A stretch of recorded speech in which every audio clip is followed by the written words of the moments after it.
क्या दोस्तों आपको पता है हाल ही में टाइफून मलावी के कारण कौन सा देश सबसे ज्यादा प्रभावित हुआ है?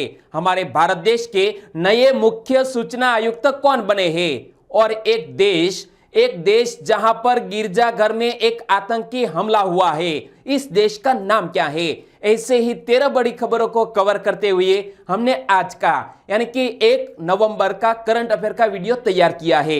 यह वीडियो लास्ट तक देखें। लास्ट में मैं आपसे एक क्वेश्चन पूछूंगा जिसका आंसर आपको नीचे कमेंट बॉक्स में देना है।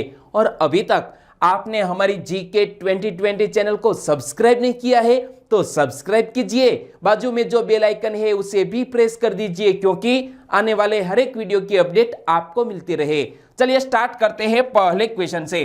पहला क्वेश्चन, भारत के नए मुख्य सूचना आयुक्त कौन बने? भारत के नए मुख्य सूचना आयुक्त बन गए हैं यशवर्धन कुमार सिन्हा। कौन? यशवर्धन कुमार सिन्हा हमारे भारत देश के नए मुख्य सूचना आयुक्त बने। और उन्होंने किसका स्थान लिया है? बिमल जुल्का का स्थान लिया है। बिमल जुल्का ने कुछ दिन पहले इस पद से इस्तीफा दे दिया था, यानी कि सेवानिवृत्त हो चुके थे और कई दिनों से यह पद रिक्त था। इसके स्थान पर यशवर्धन कुमार सिन्हा को नियुक्त किया गया है और नए मुख्य सूचना आयुक्त बने हैं, यानी कि सेंट्रल इंफॉर्मेशन कमीशन के वो मुख्य बन गए हैं। तो बिमल जुल्का के सेवानिवृत्त होने के बाद कई महीनों से CIC अध्यक्ष का पद खाली था। सूचना अधिकार अधिनियम 2005 के तहत केंद्रीय सूचना आयोग का गठन किया गया है। तो यह बेसिक इंफॉर्मेशन भी याद रख लीजिए कि सूचना अधिकार अधिनियम 2005 के तहत यह केंद्रीय सूचना आयोग का गठन किया गया था और भारत सरकार ने नए मुख्य सूचना आयुक्त के रूप में पूर्व विदेश सेवा अधिकारी, यहां आप इमेज में देख सकते हैं, नाम है यशवर्धन कुमार सिन्हा, वो हमारे नए मुख्य सूचना आयुक्त बन गए हैं। और वह पहले से भी सूचना आयुक्त थे और सबसे वरिष्ठ भी थे, यानी कि वरिष्ठ भी थे। तो यहां जब मैं आपके सामने बात कर रहा हूं केंद्रीय सूचना आयोग की, यानी कि सेंट्रल इंफॉर्मेशन कमीशन की, तो एक मराठी पत्रकार उदय माहुरकर को सूचना आयुक्त के पद के लिए हाल ही में चुना गया। और केंद्रीय सूचना आयोग की बात करें तो स्थापना कब हुई? 12 अक्टूबर 2005 को केंद्रीय सूचना आयोग की स्थापना हुई। इसका हेडक्वार्टर कहां पर स्थित है? नई दिल्ली में स्थित है। और दोस्तों इसकी संरचना किस तरह की होती है वो हमें क्लास 1-2 की एग्जामिनेशन में कई बार पूछ लिया जाता है कि केंद्रीय सूचना आयोग की संरचना। केंद्रीय सूचना आयोग में एक मुख्य सूचना आयुक्त तथा अधिकतम 10 केंद्रीय सूचना आयुक्त का प्रावधान है और इसकी नियुक्ति राष्ट्रपति द्वारा की जाती है। तो यह बात भी याद रख लीजिए कि सूचना आयुक्त की नियुक्ति किसके द्वारा की जाती है? राष्ट्रपति के द्वारा। और एक मुख्य सूचना आयुक्त प्लस अधिकतम 10 केंद्रीय सूचना आयुक्त हो सकते हैं। और ये नियुक्तियां प्रधानमंत्री की अध्यक्षता में बनी समिति की अनुशंसा के आधार पर की जाती है, जिसमें लोकसभा के विपक्ष का नेता प्रधानमंत्री द्वारा मनोनीत कैबिनेट मंत्री बतौर सदस्य होते हैं। तो यह बेसिक इंफॉर्मेशन भी याद रख लो। और इसी तरह हर क्वेश्चन से जुड़े इंपॉर्टेंट फैक्ट मैं आपके सामने रखता हूं। हमारा यह तरीका आपको अच्छा लगता है, लाइक करना मत भूलिएगा। दूसरा क्वेश्चन है आपकी स्क्रीन पर।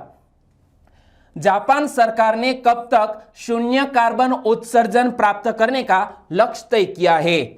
जापान गवर्नमेंट ने हाल ही में घोषणा की है कि वो आने वाले 2050 में, कब? वर्ष 2050 तक वो शून्य कार्बन उत्सर्जन प्राप्त कर लेंगे। और यह बात जापान के नए प्रधानमंत्री ने बात कही है। तो मैं आपसे क्वेश्चन पूछना चाहूंगा, जापान के नए प्रधानमंत्री ये कौन है? नाम आपको याद है? Yoshihide Suga. कौन? योशिहिदे सुगा, जिसने शिंजो आबे का स्थान लिया है। तो जापान के प्रधानमंत्री योशिहिदे सुगा ने कहा है कि उनका देश 2050 तक शून्य कार्बन उत्सर्जन का लक्ष्य हासिल कर लेगा। पिछले साल यूरोपीय संघ ने समझौता किया था कि साल 2050 तक यूरोपीय संघ के सदस्य देश कार्बन न्यूट्रल हो जाएंगे। तो यूरोपियन कंट्री का जो समूह है उन्होंने भी यह साल 2050 तक शून्य कार्बन उत्सर्जन करने का एक लक्ष्य तय किया है। और जापान का लगभग, यहां मैं आपको जापान के बारे में कुछ नए फैक्ट बताने जा रहा हूं, क्योंकि जापान की कैपिटल का नाम है टोक्यो और जापान की करेंसी है येन। तो दोस्तों यह बेसिक इंफॉर्मेशन मैंने आपको कई बार बताई, लेकिन जापान के बारे में ये कुछ नए फैक्ट है वो भी जान लीजिए। जापान का लगभग 70% हिस्सा पहाड़ी है और यहां 200 से ज्यादा ज्वालामुखी है। 200 से ज्यादा ज्वालामुखी है। जापान में हर साल लगभग 1500 से अधिक तो भूकंप आते हैं और जापान में खेला जाने वाला प्रसिद्ध खेल जिसका नाम है सुमो कुश्ती, सुमो कुश्ती जापान का एक प्रसिद्ध खेल भी है। तीसरा क्वेश्चन, हाल ही में किस देश के गिरजाघर में आतंकी हमला हुआ? दोस्तों इमेज में देख सकते हैं एक चर्च जहां पर आतंकी हमला हुआ और 2 व्यक्तियों के सिर कलम कर दिए गए। तो इस तरह का आतंकी हमला फ्रांस देश में हुआ है, यानी कि इस क्वेश्चन का सही आंसर है फ्रांस देश। क्या हुआ? इस चर्च का नाम क्या है? तो इसका नाम है नोट्रे डेम चर्च। क्या? नोट्रे डेम चर्च में यह आतंकी हमला हुआ है। तो निस शहर में यह घटना नोट्रे डेम चर्च में हुई। नोट्रे डेम चर्च फ्रांस के प्रमुख पर्यटन स्थलों में से एक है। जी हां दोस्तों, फ्रांस का एक प्रमुख पर्यटन स्थल है यह नोट्रे डेम चर्च, जहां पर यह आतंकी हमला हुआ है और हमलावर ने चाकू से लोगों पर हमला किया जिसमें 3 लोगों की मौत हो गई। और बात करते हैं फ्रांस देश की, तो यहां देख सकते हैं फ्रांस देश, और फ्रांस देश यूरोप में तीसरा सबसे अधिक आबादी वाला देश है। फ्रांस के वर्तमान राष्ट्रपति कौन है? Emmanuel Macron. और फ्रांस की कैपिटल का नाम है पेरिस। तो फ्रांस की करेंसी है यूरो CFP फ्रांक। चौथा क्वेश्चन, दिल्ली NCR में पर्यावरण संरक्षण और प्रदूषण नियंत्रण के नियम भंग करने वालों को कौन सी सजा दी जाएगी? दोस्तों एक कानून पारित किया गया है कि दिल्ली NCR में आम जीवन प्रभावित हो गया है वायु प्रदूषण के कारण और जीना मुश्किल हो रहा है हमारी कैपिटल में। तो इसीलिए एक प्रावधान किया गया है कि कोई भी व्यक्ति जो नियमों का उल्लंघन करेगा जो वायु प्रदूषण से जुड़े हुए हैं, तो इस व्यक्ति को 5 साल तक की जेल और 1 करोड़ रुपए तक का जुर्माना या फिर दोनों का सजा का प्रावधान है। और इसीलिए इस क्वेश्चन का सही आंसर है ऑप्शन डी। मामला क्या है? केंद्र सरकार ने प्रदूषण की समस्या को नियंत्रित करने के लिए कानून का सहारा लिया है। दिल्ली NCR में नियमों का उल्लंघन करने पर 5 साल तक की जेल और 1 करोड़ रुपए तक का जुर्माना या फिर दोनों का प्रावधान किया गया है। कानून और न्याय मंत्रालय ने यह अध्यादेश जारी किया है। किसने? कानून और न्याय मंत्रालय ने यह अध्यादेश भी जारी कर दिया है। और दोस्तों दिल्ली के बारे में मैंने आपको कई बार बताया, जैसा कि दिल्ली के मुख्यमंत्री है अरविंद केजरीवाल और दिल्ली के उप मुख्यमंत्री है अनिल बैजल। लेकिन भारत की नई राजधानी नई दिल्ली सन 1911 में ब्रिटिश सम्राट जॉर्ज पंचम द्वारा घोषित कर दी गई थी। किसके द्वारा? ब्रिटिश सम्राट जॉर्ज पंचम के द्वारा। और दिल्ली का खड़ी बाओली बाजार एशिया का सबसे बड़ा मसाला का बाजार है, मसलों का बाजार है। दोस्तों यहां मसालों का बाजार है। तो दिल्ली का यह खड़ी बाओली बाजार यहां आप इमेज में देख सकते हैं। 5वां क्वेश्चन, कोलकाता अंतरराष्ट्रीय फिल्म समारोह का कार्यक्रम कब तक स्थगित कर दिया गया? दोस्तों 5 नवंबर को यह कोलकाता इंटरनेशनल फिल्म फेस्टिवल आयोजित होने वाला था, लेकिन कोविड-19 के कारण इसे फिलहाल स्थगित कर दिया गया है। कब तक? जनवरी 2021 तक। यानी कि इस क्वेश्चन का सही आंसर है जनवरी 2021। और पिछले साल जो यहां कोलकाता इंटरनेशनल फिल्म फेस्टिवल आयोजित हुआ था, तो जानी मानी हस्तियों ने इसमें हिस्सा लिया था। कोविड महामारी को देखते हुए अंतरराष्ट्रीय ख्याति प्राप्त कोलकाता अंतरराष्ट्रीय फिल्म समारोह का कार्यक्रम बदलकर जनवरी 2021 में कर दिया गया है। पहले यह समारोह इसी महीने की 5 नवंबर से शुरू होने वाला था, लेकिन स्थगित कर दिया गया। कहां पर? कोलकाता में। कोलकाता के बारे में भी आज मैं आपको कुछ नया बताने वाला हूं। कोलकाता पश्चिम बंगाल की कैपिटल है। कोलकाता को सिटी ऑफ जॉय भी कहते हैं। भारत में सबसे पहले मेट्रो रेल कोलकाता में ही चला था। और आप जान लीजिए, कोलकाता में बसा बिरला प्लेनेटोरियम एशिया का सबसे बड़ा प्लेनेटोरियम है। और कोलकाता साइंस सिटी इंडिया की सबसे बड़ी साइंस सिटी भी है। तो इतने फैक्ट कोलकाता के बारे में याद रख लो। छठा क्वेश्चन, राष्ट्रीय कौशल विकास निगम किसके साथ मिलकर 1 लाख भारतीय महिलाओं को डिजिटल कौशल सिखाएंगे? हमारा राष्ट्रीय कौशल विकास निगम एक दुनिया के सबसे दिग्गज सॉफ्टवेयर कंपनी है जिसका नाम है माइक्रोसॉफ्ट। माइक्रोसॉफ्ट के साथ मिलकर हमारे 1 लाख भारतीय महिलाओं को डिजिटल कौशल सिखाएंगे राष्ट्रीय कौशल विकास निगम। यानी कि इस क्वेश्चन का सही आंसर है माइक्रोसॉफ्ट। तो देखो, राष्ट्रीय कौशल विकास निगम और माइक्रोसॉफ्ट ने डिजिटल कौशल के साथ 1 लाख भारतीय महिलाओं को सशक्त बनाने के लिए सहयोग करने का एक निर्णय किया है। किसने? माइक्रोसॉफ्ट और इसके साथ NSDC यानी कि नेशनल स्किल डेवलपमेंट कॉरपोरेशन के साथ यह समझौता हुआ है। और 70 घंटे से अधिक की पाठ्य सामग्री निःशुल्क उपलब्ध कराई जाएगी, जिसमें डिजिटल साक्षरता, रोजगार प्रमोशन, नैनो एंटरप्रेन्योरशिप और संचार कौशल जैसे विषय भी शामिल है। और यहां जिक्र किया गया है माइक्रोसॉफ्ट का। तो माइक्रोसॉफ्ट दुनिया की सबसे बड़ी सॉफ्टवेयर कंपनी है। इस कंपनी का मुख्यालय अमेरिका में रेडमंड वाशिंगटन DC में स्थित है। और माइक्रोसॉफ्ट के वर्तमान CEO कौन है? सत्य नडेला, भारतीय मूल के व्यक्ति है। और माइक्रोसॉफ्ट की स्थापना किसने की थी? बिल गेट्स ने। किसने? बिल गेट्स ने पॉल एलन के साथ मिलकर माइक्रोसॉफ्ट की स्थापना की थी। कब की थी? 4 अप्रैल 1975 को। और माइक्रोसॉफ्ट का मुख्य उत्पाद क्या है? विंडोज ऑपरेटिंग सिस्टम, जैसा कि विंडोज 7, विंडोज 8.1, विंडोज 10, इसी तरह के जो ऑपरेटिंग सिस्टम है वो माइक्रोसॉफ्ट का एक प्रमुख उत्पाद है। 7वां क्वेश्चन, येलो डस्ट निम्न में से किस देश में श्वसन संबंधी बीमारियों का कारण बनती है? What is yellow dust? दोस्तों, एक शब्द सुर्खियों में रहा है, शब्द है येलो डस्ट। और सुर्खियों में क्यों रहा? क्योंकि इसी समय मंगोलिया और चीन से तेज हवाएं चलती है, तो वो धूल के साथ अपने पड़ोसी मुल्क जिसका नाम है उत्तर कोरिया, उत्तर कोरिया में यह धूल के साथ हवाएं, तेज हवाएं रफ्तार से बहती है। और यहाँ इस धूल को येलो डस्ट कहा जाता है। और अधिकारियों द्वारा ऐसा माना जा रहा है कि येलो डस्ट की वजह से उत्तर कोरिया में कोविड-19 का संक्रमण भी फैल सकता है। और इसीलिए यह क्वेश्चन सुर्खियों में आया है, येलो डस्ट। बात क्या है? देखो, येलो डस्ट वास्तव में चीन और मंगोलिया के रेगिस्तान से आने वाली धूल है, जिसे प्रत्येक वर्ष एक विशिष्ट अवधि के दौरान चलने वाली उच्च गति वाली सतही वायु उत्तर और दक्षिण कोरिया दोनों में ले जाती है। और यहां देख सकते हैं, उत्तर कोरिया में इस तरह का येलो डस्ट की वजह से धुआं छा जाता है।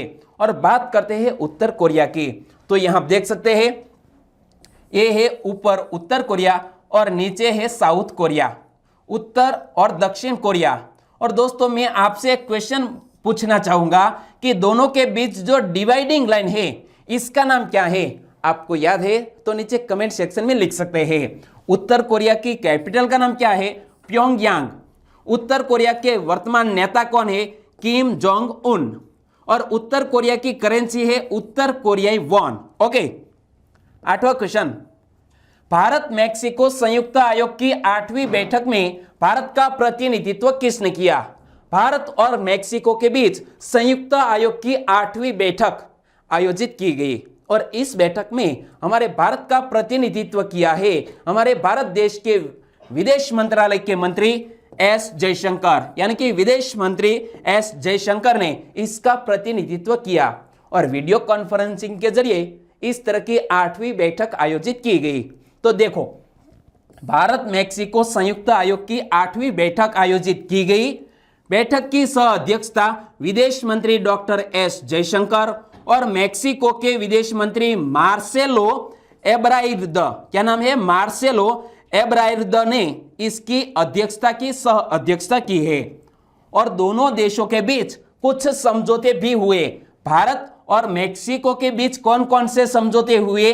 तो दोनों देशों के बीच व्यापार तथा वाणिज्य, कृषि, स्वास्थ्य, अंतरिक्ष विज्ञान और प्रौद्योगिकी के कई क्षेत्रों में संबंधों में नई गति देने पर हाल ही में सहमति बनी है। और बात करते हैं मेक्सिको देश की, तो यहां आप देख सकते हैं यूएसए बोले तो अमेरिका, उनके नीचे यहां पर है यह मेक्सिको।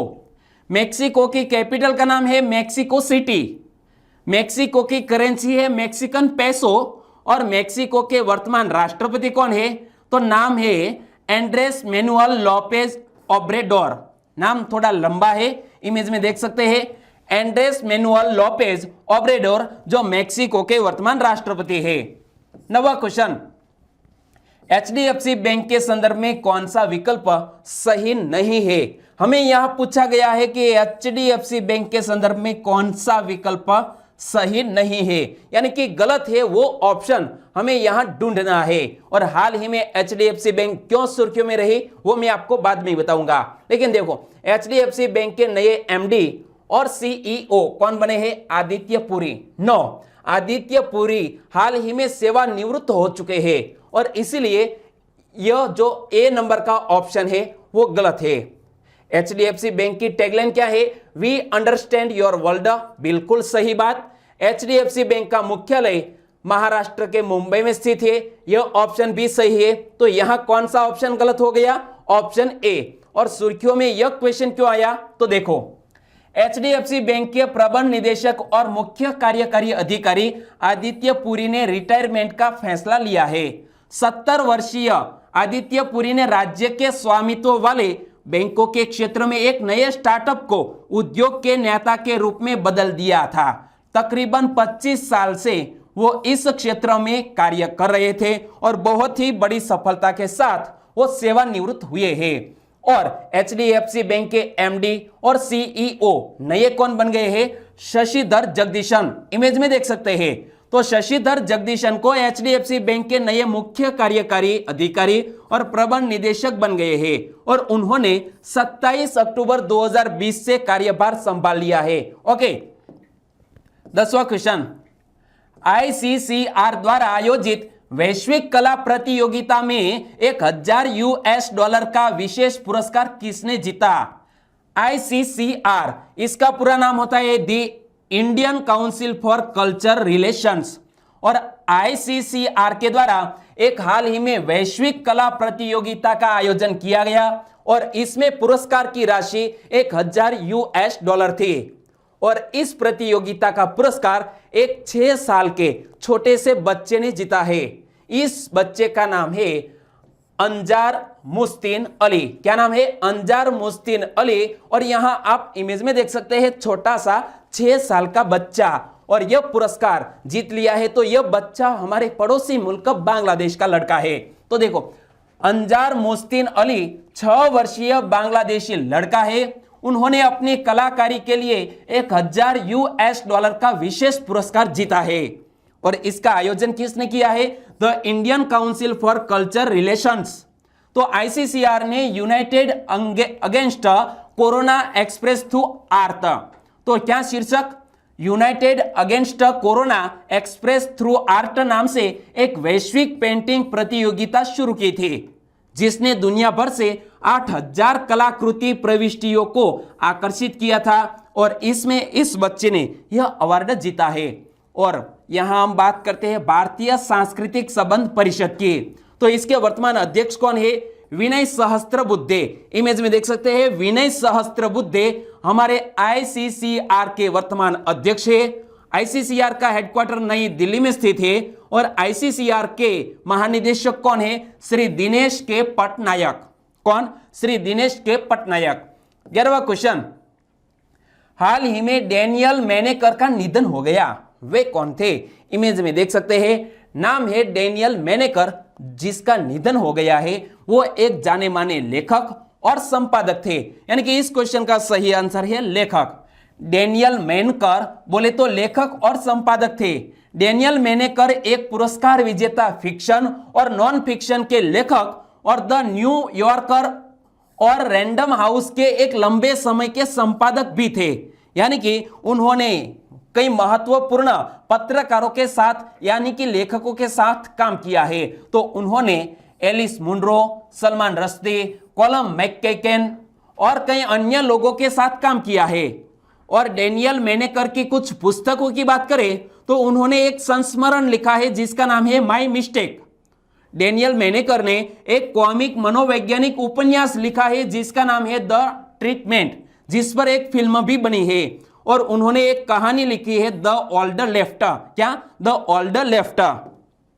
12वां क्वेश्चन, टाइफून मलावे के कारण किस देश में लाखों लोगों का जीवन प्रभावित हुआ? दोस्तों इमेज में देख सकते हैं कई जगहों पर इस तरह के भूस्खलन की घटनाएं भी सामने आई। तो इस टाइफून का नाम है टाइफून मलावे और सबसे अधिक प्रभावित होने वाला देश है वियतनाम। कौन सा? वियतनाम। इसलिए इस क्वेश्चन का सही आंसर है ऑप्शन बी, वियतनाम। क्या बात है? तो हाल ही में मध्य वियतनाम में आए टाइफून मोलावे के कारण मूसलाधार वर्षा और भूस्खलन की वजह से कई क्षेत्रों में जन धन की भारी क्षति हुई है। और यहां अक्टूबर की शुरुआत से ही वियतनाम तूफान, भारी बारिश और बाढ़ के प्रकोप से जूझ रहा है। यानी कि अक्टूबर से इस तरह की दोस्तों प्राकृतिक आपदाएं वियतनाम झेल रहा है। और टाइफून मलावे वियतनाम में पिछले 2 दशकों में आया सबसे बड़ा तूफान है। पिछले 2 दशकों बोले तो 20 साल में यह सबसे खतरनाक तूफान आया है वियतनाम में, जिसका नाम है टाइफून मोलावे। और वियतनाम पहुंचने से पहले टाइफून मोलावे फिलीपींस से गुजरा था, जहां इसके कारण आई बाढ़ और भूस्खलन में कम से कम 16 लोगों की तो मौत हो गई थी। भूस्खलन के कारण यहां फिलीपींस में 16 लोगों की मौत हो गई। लेकिन सबसे अधिक प्रभावित हुआ है यह वियतनाम देश। लेकिन जब बात आती है टाइफून की, तो टाइफून, हरिकेन या चक्रवात ये सभी एक प्रकार के उष्णकटिबंधीय तूफान है। हालांकि विश्व में अलग अलग स्थानों पर उनकी अवस्थिति के आधार पर उन्हें अलग अलग नामों से जाना जाता है। तो यहां कौन से प्रदेश में कौन सा नाम, वो भी बता दूं। उत्तरी अटलांटिक महासागर और पूर्वोत्तर प्रशांत क्षेत्र में इसे हरिकेन कहा जाता है। क्या? हरिकेन। तो उत्तर पश्चिमी प्रशांत महासागर में इसे टाइफून कहा जाता है और दक्षिण प्रशांत तथा हिंद महासागर में चक्रवात के नाम से जाना जाता है। जिस तरह भारत में यदि कोई टाइफून आए तो हम टाइफून नहीं कह सकते बल्कि हम चक्रवात कह सकते हैं।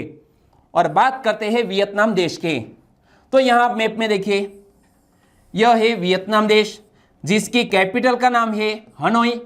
वियतनाम के राष्ट्रपति कौन है? तो इमेज में देख सकते हैं गुयेन फू ट्रोंग। क्या? गुयेन फू ट्रोंग जो वियतनाम के राष्ट्रपति और वियतनाम के प्रधानमंत्री है गुयेन तन जुंग। यहां इमेज में देख सकते हैं। और दोस्तों वियतनाम की करेंसी क्या है? डोंग। और वियतनाम का प्रमुख धर्म है बौद्ध धर्म और जनसंख्या का तकरीबन 85% हिस्सा बौद्ध धर्म के लोगों का है। 13वां क्वेश्चन, हाल ही में सुमंगल नाम से एक वेब पोर्टल किसने लॉन्च किया है? सुमंगल नाम से एक वेब पोर्टल लॉन्च किया है। दोस्तों यहां आप ऑफिशियल लोगो देख सकते हैं, लेकिन थोड़ा छोटा है इसीलिए आप नहीं पहचान सकोगे। यह जो ऑफिशियल लोगो है वो है ओडिशा सरकार का। और ओडिशा के मुख्यमंत्री कौन है? नवीन पटनायक। जी हां, नवीन पटनायक जी ने सुमंगल नाम से एक वेब पोर्टल को हाल ही में लॉन्च किया। इसलिए इस क्वेश्चन का सही आंसर है नवीन पटनायक। तो नवीन पटनायक बोले तो ओडिशा के मुख्यमंत्री। और सुमंगल वेब पोर्टल किस उद्देश्य से लॉन्च किया गया है? अंतरजातीय विवाहों को प्रोत्साहित करने के उद्देश्य से। और अंतरजातीय विवाह करने वाले जोड़ों को मिलने वाली प्रोत्साहक राशि को 1 लाख रुपये से बढ़ाकर कितने रुपये करने की भी घोषणा की है? तो यह अंतर जातीय विवाह है, इसकी जो राशि है वो 1 लाख से बढ़ाकर 2.5 लाख रुपये कर दी है। और सुमंगल योजना की कुछ शर्तें भी है। इन शर्तों के पालन करने वाले जोड़े को ही इस तरह का लाभ मिलेगा। ओडिशा में अंतर जातीय विवाह से संबंधित एक मुश्त प्रोत्साहन राशि प्राप्त करने के लिए विवाह में एक पक्ष का उच्च जाति और दूसरे पक्ष का अनुसूचित जाति का होना अनिवार्य है। दूसरी शर्त क्या है? यह विवाह को हिंदू विवाह अधिनियम 1955 के तहत पंजीकृत होना भी अनिवार्य है। दोनों शर्तों का कोई व्यक्ति पालन करता है जोड़ा तो इसे यह राशि मिलेगी।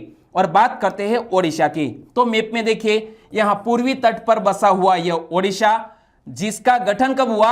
1 अप्रैल 1936 को, और इसलिए 1 अप्रैल को उत्कल दिवस के रूप में मनाया जाता है ओडिशा में। ओडिशा की कैपिटल का नाम है भुवनेश्वर। ओडिशा के राज्यपाल है गणेशी लाल और ओडिशा के मुख्यमंत्री कौन है? नवीन पटनायक। और ओडिशा का फेमस लोक नृत्य क्या है? ओडिशी। ओडिशा में जिलों की संख्या 20 और हाईकोर्ट कहां पर स्थित है? कटक शहर में ओडिशा की हाईकोर्ट स्थित है। और भी फैक्ट मैं आपको बताना चाहूंगा, एक क्वेश्चन को लेकर भी ओडिशा सुर्खियों में था। किस सरकार ने मो सरकार अभियान लॉन्च किया है? ओडिशा ने। और ओडिशा का राजकीय पशु है सांभर। इमेज में देख सकते हैं सांभर ओडिशा का राज्य पशु। और ओडिशा का राजकीय पक्षी है इंडियन रोलर। इमेज में देख सकते हैं इंडियन रोलर। और ओडिशा का राजकीय वृक्ष क्या है? बुरंश। और ओडिशा के प्रथम मुख्यमंत्री कौन थे? कृष्ण चंद्र गजपति। ओके, और अब बात करते हैं लास्ट वीडियो के क्वेश्चन की। लास्ट वीडियो में मैंने आपसे क्वेश्चन पूछा था, हाल ही में सुर्खियों में रहा निसार क्या है? दोस्तों, निसार हमारे भारत और अमेरिका के बीच जो 2+2 वार्ता हुई, इसमें एक समझौता किया गया है। नासा, इसरो और दोनों ने मिलकर एक सैटेलाइट लॉन्च करने की योजना बनाई है और इसलिए NASA ISRO earth observation satellite, इसे शॉर्ट में बोलते हैं निसार। इसलिए इस क्वेश्चन का सही आंसर था ऑप्शन डी। लगभग सभी दोस्तों ने इस क्वेश्चन का सही आंसर दिया है। सही आंसर देने वाले सब्सक्राइबर फ्रेंड है नितेश क्रिएट वर्ल्ड, जो दोस्तों बिहार से है और पहली बार हमारे चैनल में जुड़ चुके हैं, तो आपका भी हमारे चैनल में स्वागत है। विकास कुमार जल गोविंद चाक हमारे सबसे पुराने सब्सक्राइबर, आपका आंसर बिल्कुल सही। मकवाणा प्रेम जी फ्रॉम गुजरात कच्छ से, नीलेश पाटनवाड़िया, ठाकुर महेश फ्रॉम गुजरात मेहसाणा से, प्रवीण जाला फ्रॉम गुजरात बड़ौदा से, और भी हमारे सब्सक्राइबर फ्रेंड है पर्वत डामोर और प्रज्वल कामले। प्रज्वल कामले वो महाराष्ट्र के वर्धा से है, उन्होंने भी इस क्वेश्चन का सही आंसर दिया। आर के दबंग फ्रॉम अलवर यानी कि राजस्थान से है, बसाई बलन अलवर से आर के दबंग, उन्होंने भी इस क्वेश्चन का सही आंसर दिया। भावना रोहित फ्रॉम गुजरात नडियाद से, तुषार ओझा ने इस क्वेश्चन के बारे में डिटेल में आंसर बताया है। Very well done. Ashwin Kanjariya पहली बार हमारे साथ जुड़ चुके हैं फ्रॉम गुजरात बोटाद से, आपका आंसर बिल्कुल सही। राजवीर कनोजे, उन्होंने भी इस क्वेश्चन के बारे में डिटेल में बताया और वो कहां से है? मध्य प्रदेश के बड़वानी जिले से है और वो एक जेल प्रहरी है। बहुत ही बढ़िया, आप अच्छी सुरक्षा करो और अपनी अच्छी ड्यूटी निभाओ। राजवीर कनोजे बहुत बहुत थैंक यू। और अरबाज खान फ्रॉम गुजरात अमरेली सावरकुंडला से, संदीप उपाध्याय है हिम्मतनगर से, और चुनीलाल कलारा गुजरात के दाहोद से, आशीष राउत, उन्होंने भी इस क्वेश्चन के बारे में डिटेल में बताया। रेखा नीनामा, उन्होंने भी निसार का फुल फॉर्म क्या है वो भी यहां बात लिखी है। एमडी भूषण स्टूडियो नामक एक सब्सक्राइबर मित्र है, उन्होंने भी यहां सही आंसर दिया है। और यह नासा इसरो का एक सिंथेटिक अपर्चर रडार सैटेलाइट है। बहुत बढ़िया। इसी तरह दोस्तों सही आंसर लिखा करो, क्योंकि एक बार जो आप लिख देते हैं फिर आप उसे कभी नहीं भूलते। और दोस्तों आज के वीडियो का क्वेश्चन ए रहा स्क्रीन पर, निम्न में से किसको आधुनिक अखिल भारतीय सेवाओं का जनक माना जाता है? 4 ऑप्शन आपकी स्क्रीन पर। एक बार फिर से मैं क्वेश्चन पढ़ लेता हूं। निम्न में से किसको आधुनिक अखिल भारतीय सेवाओं का जनक माना जाता है? सही ऑप्शन चुनिए और आंसर दीजिए नीचे कमेंट बॉक्स में। और दोस्तों वीडियो अच्छा लगा है, हेल्पफुल लगा है, जो क्वेश्चन के साथ में एडिशनल इंफॉर्मेशन आपको बताता हूं, वो यदि अच्छा लगता है लाइक कीजिए और आपके दोस्तों को भी इस वीडियो के लिंक फेसबुक, व्हाट्सएप और टेलीग्राम के जरिए शेयर करना मत भूलिएगा। छोटी सी उम्मीद के साथ आज का वीडियो यहीं खत्म करते हैं, फिर मिलेंगे नए करंट अफेयर वीडियो के साथ। तब तक के लिए टेक केयर एंड जय हिंद।